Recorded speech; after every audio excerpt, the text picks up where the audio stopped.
Yup, my fucking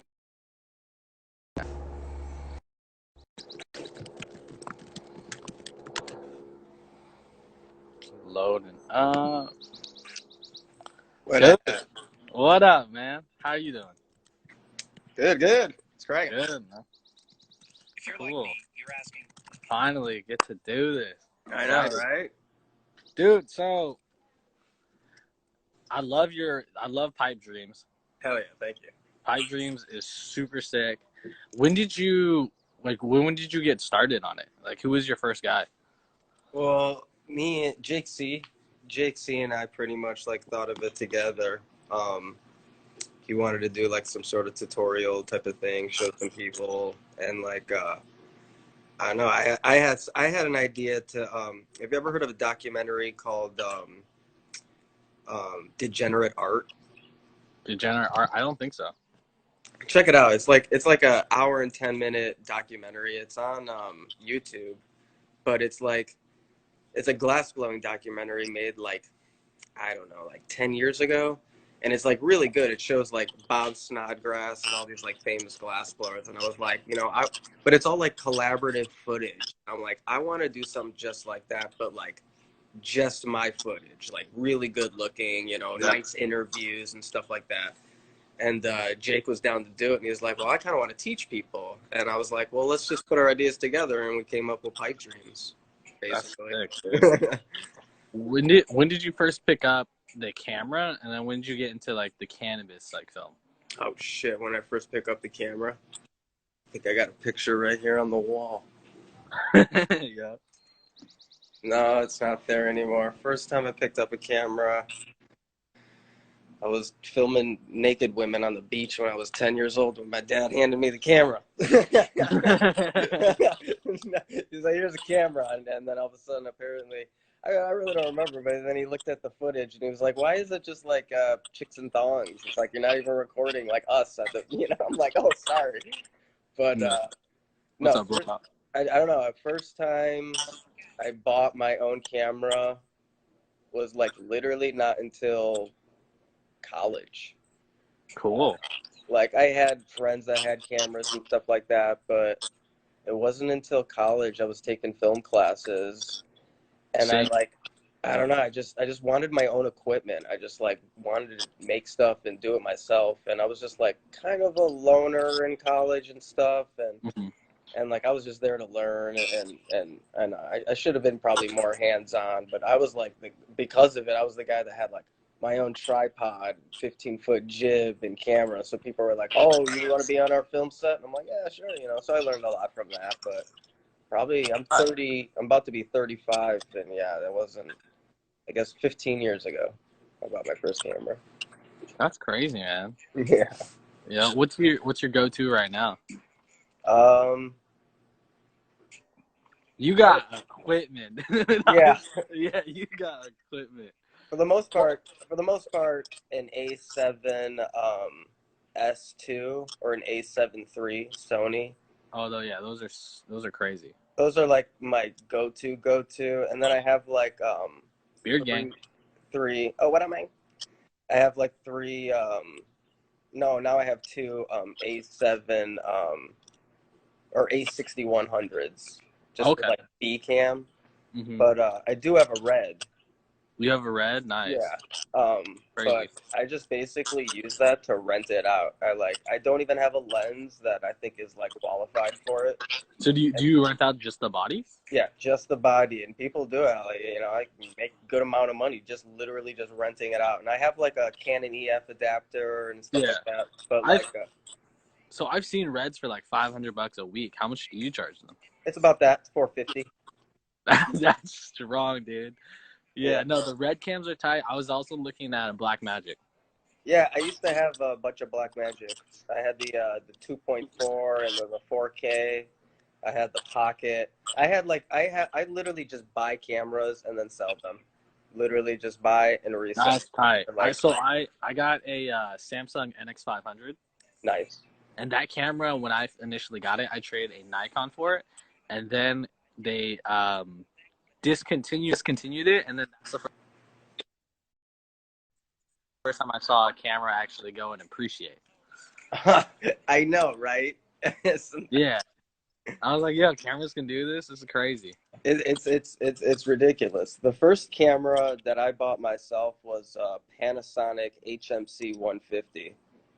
Um, Oh. oh, Yeah. Beard Game wants to see some shot on the right. Okay, I'll post something. Um, but yeah, I no, the first camera I bought was a Panasonic HMC 150. It's like, imagine like a really beefed up handy cam. Like it has like the map box on it and everything, but it's just like you can't take the lens off. But Okay. it was a really good camera. It's like, imagine like a glorified skateboarding camera. Yeah. I mean, like that's kind of how I started with videos, is like, you know, shooting skate videos with friends and stuff like that. And so I That's don't know, I thought that, and then just hands more on. I was like, you know, I need a camera that has interchangeable lenses and stuff. So dude, yeah, that's why I like Nikon, because Nikon is the king of that. yeah, well, Yeah. Nikon has more. You can adapt more lenses to a Nikon, like more than anything. But Nikon's really good for photography. Not the Not best when it yeah. comes in, but like it's still good. It's still good. The Nikon cameras are getting better, but when it comes When to my when I use go-to the is Sony. Canon, I yeah, when love. I use the Canon 70D, I was like, yeah, Yeah. this is way better. But yeah, the Sonys are very attractive. Well, okay, so I also did weddings a long time in Phoenix when I lived in Phoenix, and Yeah. I had 5 Canon, uh, what is it, T4Is, Yeah. and I just like, they're nice touchscreen. Just put all the, like, the, you know, the same color settings. 5 cameras, just set them up on a tripod, boom. But those were great. Those were great when it came to like multi-camera stuff. That's wild. Yeah, dude. Yeah, I had a friend that asked me to go to a wedding with him to like be a second cam. I will never do a wedding again. I will. Is it Bridezilla shit or what's It's up? not even that. No, it's not. I've never actually had a bridezilla moment. It's not that. I've not me personally. Like, I will literally walk in and see them having a bridezilla moment, Yeah. and I'll like go in. I'll be like, oh hey, and they'll be like, oh hey Harley. You know, like it's not. It's never me. I've never had a problem. It's always a problem with like the DJs. If you look up, for some reason, I don't know what it is, but always videographers and photographers, we have problems with the DJs. And it just gets, some are like the nicest people you'll ever meet, but sometimes the egos on these people, you know, it's like, and I'm like, yeah, I'm getting paid too, you know, I got to set up, and I'd set up like 15-foot camera cranes and stuff. I'd make this a production. And they just get mad because I would overpower their. People would look at me with the camera more than the DJ. Yeah, because more people want to be in front of a camera and like, you know, taking a picture of. Like, people love it. Like when I go with a camera, like I I swear I make way more friends just because everyone wants to be in front of it, talk to you about it, and be like, Exactly. oh, wow, that's crazy. Exactly. Yeah, but like I get it. If you're a DJ or just performers in general, I used to do a bunch of Seattle concerts. Like that's where I met Beard Gang. Okay. I stopped because I was just like same reason, like egos and everything. I was just like, yeah, the rap industry, I'm cool. Like, I left that. When did you get your first like cannabis like videos? Were you already doing them, or someone like saw you? Like, how'd you get into that? All right. It's a story. So there you go. I lived in Phoenix, and there was a place called True Med, and they were a medical place, and I had my medical card, and I went there all the time, and I just said, hey, you know, like, let me talk to your owner, and I was like, let me shoot a video for you for free, you know, and she was like, yeah, no problem, and so I shot it for her, just like Weed Map style, exactly what they did, Okay. and I did it for the intention that I can pitch this video to Weed Maps, and get a job with them. Well, they thought the video was great. They loved it. They promoted the hell out of it, TrueMed. So then I sent it to Weed Maps. Never heard a word from them, right? Yeah. And so I ended up like 6 months after that, moved to Seattle. And I just was like randomly going online, and I saw Weed Maps was looking for a videographer. And so I applied for the job. And someone calls me, and they go, we want to interview with you. We want to interview you on Friday. So I'm like, okay. I'm like so fucking psyched. I'm like, I've lived in Seattle for like 2-3 months now. I have no fucking money. I'm broke as shit. Finally, like I want like something, you know. And so Friday comes. They said they're gonna call me at 4 o'clock. No one calls me, and I'm like sitting here pissed off as hell. 5 o'clock comes. No one calls.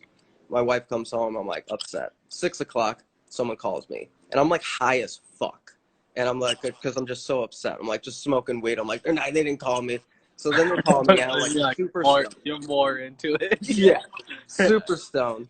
And Yeah. the guy ends up calling me, and he's the manager of media, and he says, "Yeah, I loved." Or he didn't even see the video I sent him.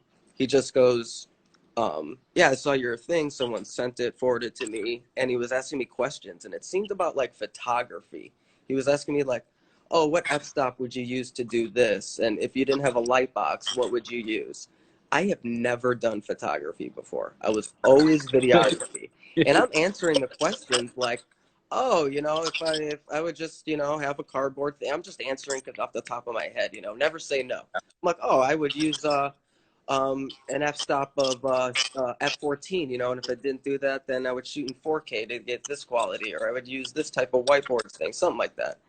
And he goes, "Wow, okay."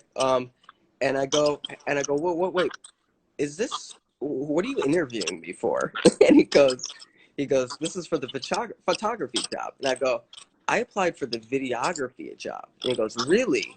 And he goes, "Let me talk to blah blah blah. I'll call you back." And I He seems go, like he just didn't look at anything you "Yeah, sent him. yeah." Yeah. So he's like, "Let me call blah blah blah. I'll call you back." And I go, "Okay." And so 15 minutes passes, and I go, "Did I just fuck all that entirely up? Like, did I just screw all that up?" Because, like, now he's like, "Okay, he applied for the wrong job. Just hang up." So 15 minutes later, somebody else calls me, the CEO of Weed Maps. And he goes, "So I saw your video." And, or no, it was at that time, it wasn't the CEO, it was the head manager of the video department. But he And he eventually goes, became the CEO? "What's that?" Did he eventually become the CEO? No, at the time, no. This was this is what happened. So the video guy called me, and he goes, "So I saw your video, and I got it forwarded to me, and I sent it to the CEO, and the CEO told me to call you back right away and hire you immediately." And I was like, "What?" Killed it. And yeah, they just had me start doing video tours. Done over like 150 of them for Weed Maps. I shot at like every single recreational, doing photos for them. So I had So no idea what I was doing with photos. I learned all that in like 3 days. I went there, did the photos. They said apparently they said I was the best photographer, freelance photographer that they had. I'm like, I even told them, I was like, "Oh, you should change the black background to white background, so like the crystals pop and stuff like that. It makes it look like certain things when it's macro." And they're like, "Okay." And like 2 weeks later, after like I even had the job, they're sending an email to every freelancer saying, "Oh, we need to change the entire way of the format of the way we."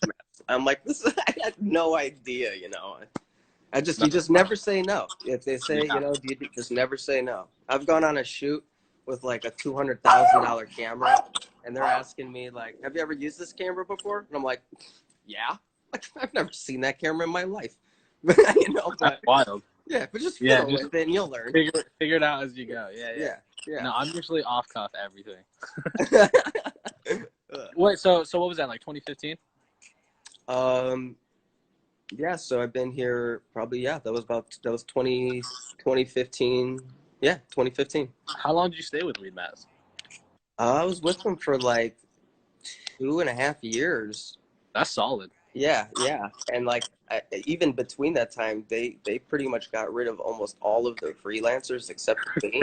They're like, yo, we're just Yeah, keeping you. and then eventually, this woman that was ahead of GoPro, she was like the CEO of Oh, GoPro. She ended up taking over as the CEO of Weed Maps, and she completely reformatted it, and now Weed Maps isn't really doing their best. But since then, I mean, I freelance for Leafly now.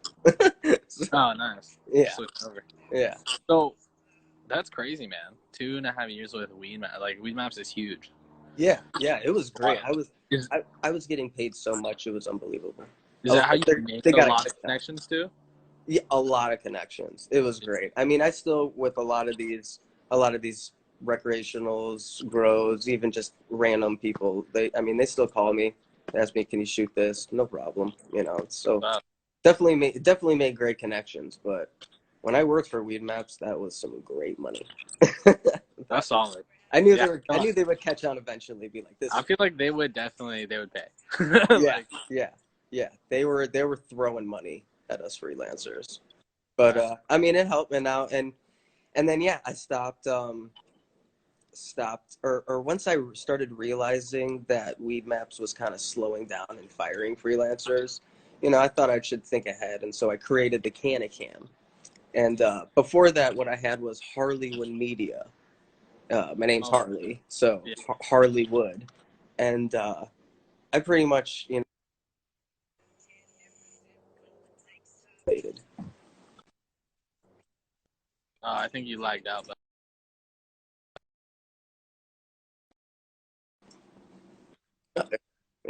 okay. But yeah, I just Yeah, wanted yeah. so I just wanted a production company that was just cannabis related, and yeah, just thought of the Canacam. Is that is that the same time you did the joint and everything?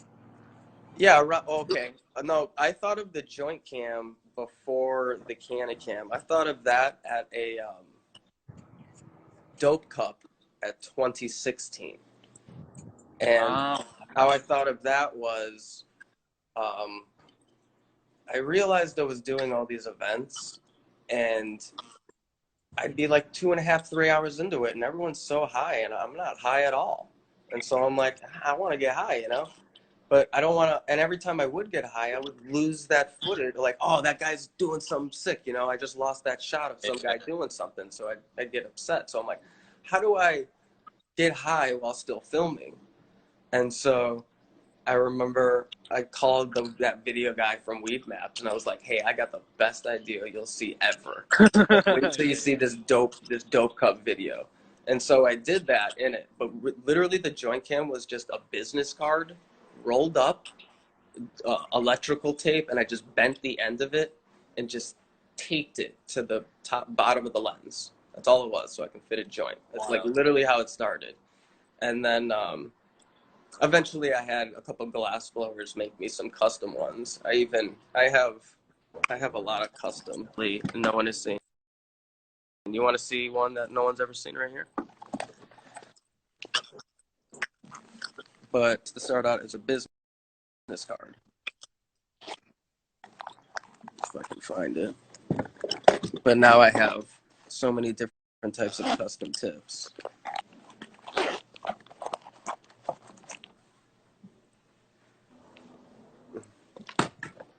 oh So you wow, can stick dude. this. This literally sticks at the bottom of the camera, and then now it's me.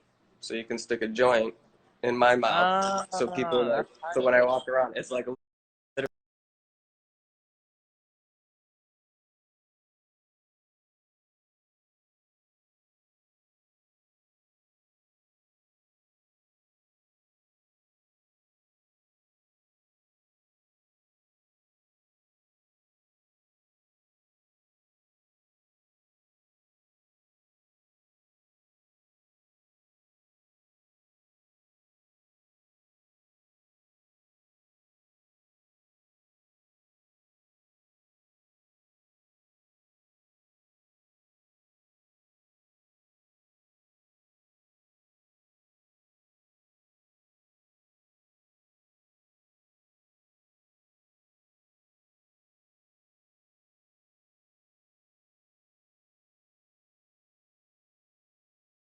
and I can hit it.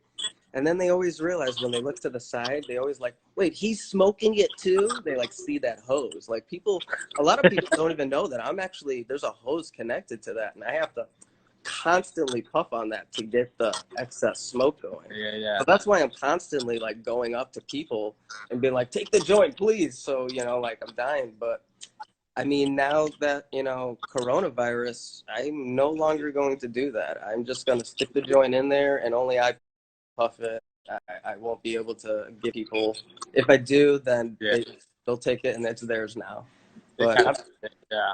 it's technically not touching my lips, but still, you never know. I mean, I just want to be more. Yeah, but then if going back to you after that, yeah. Exactly. I got you. I'm a type 1 diabetic, so I have like autoimmune problems. So I've been staying in for like, I haven't left in like a month.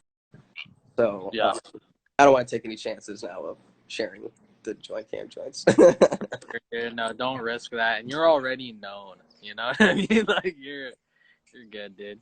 So you filmed like I've seen you been repost on High Times. You worked with Leafly and Weed Maps. Like, what's your direction now? Like you seem like one of the guys in the industry. You can get plugged in. Like, what's your direction in the cannabis film world? At the moment, I'm like lost in direction because of the whole me trying to stay at home thing. So basically, I'm just waiting for this to blow over, and then I'll kind of figure it out. I've been doing a couple of jobs here and there, but really, really, really want Pipe Dreams to blow up. I want like, I want it. I really. It's not just about like, I want to get paid by YouTube and this and that. It's not even about that. I mean, that's great, and I want that, but I want that to be used to the money so I can travel around the world. I want to get like stamped glass in Japan. I want to go to Germany. I want to go to Italy. I want to film glass blowers from.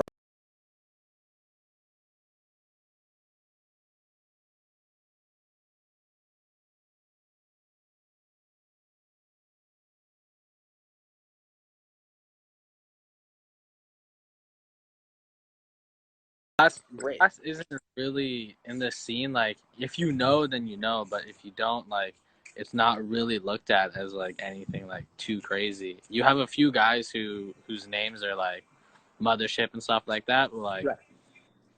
Like Trev Glass. So you don't have guys who are like really put into the scene, and then like people learn about the culture. Exactly. Exactly. That's why I like going to like the DFO in Portland or Yeah, I want to go to DFO, but with all this corona, I don't even know anymore. I know. They told me they're like, you got free passes to come. I'll hook you up, when it comes. So don't pay for a ticket. I got you.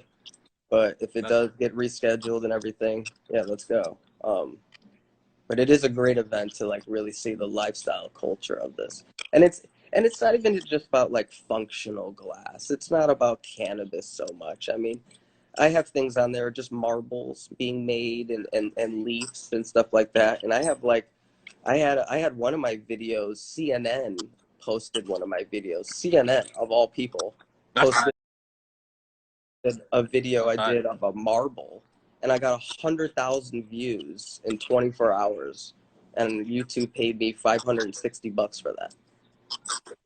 Yeah, so it's like That's tight.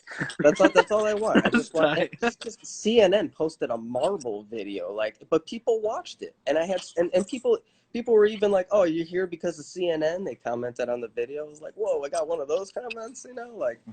And then that's how I found out. I didn't even know why it was blowing up. I had to find out because people said, "Oh, you're here because of CNN." And like tag you or like yeah. So that's crazy. That's all I want to do. I just like, I guess it's a big passion project. But I mean, even at the moment right now, I'm not filming any Pipe Dream stuff. Like I'm kind of getting ready and prepared. I'm not doing any videos. Like the only thing I'm doing is literally these interviews. Really? Like these interviews. I like them. I've been watching them. Appreciate it, man. Well, my phone is at like 1%. I just want to make sure we say the goodbyes. Everyone check out the CannaCam. And this will be posted for the next 24 hours. And I'm going to be making a section where you can listen to audio or you can actually watch the full video outside of the 24 hours. Let's do another one soon. Dude, for sure. No, my phone was at like 20-something%. So the whole time, that's why like my phone would pause. I'm like, fuck. So next time, I'm going to come at you like a 100. Okay, cool. Hell yeah. For sure, dude. Hey, you have a good day, man. Stay safe, stay healthy. You be safe. Everybody here, please be safe. Love y'all. Yeah. Peace. Take care, guys. Thanks for the support. All right.